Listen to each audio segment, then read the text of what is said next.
বাবাকে একটু বেশিই ভালোবাসে তার প্রমাণ আরও একবার দিল শুভশ্রী কন্যা ইয়ালিনী। নিউ ইয়ারে তারা ফ্যামিলি মিলে ঘুরতে গিয়েছিল একটি জায়গায়, যেখানে ডলফিনের একটি শো দেখানো হচ্ছিল। প্রথমবার ডলফিন দেখেই ইয়ালিনী কিন্তু বাবা ডলফিন ডলফিন বলে চিৎকার করে উঠল।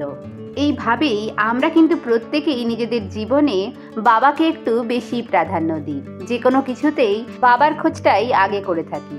ইয়ালিনীও কিন্তু সেই একই কাণ্ড করে দেখালো এই ছোট্ট বয়সেই। ভিডিওটি আপনাদের কেমন লাগলো? ভালো লাগলে অবশ্যই লাইক, শেয়ার এবং কমেন্ট করতে ভুলবেন না। আপনাদের সবার নতুন বছর অনেক অনেক অনেক ভালো কাটুক। আর ইয়ালিনী ইউভানকেও অনেক অনেক শুভেচ্ছা নতুন বছরের। বছরের প্রথমেই পরিবারকে নিয়ে আনন্দে আত্মহারা শুভশ্রী এবং রাজ। তার এই মিষ্টি পরিবার যেন সারা জীবনই এইভাবেই অটুট থাকে, এই কামনা করি।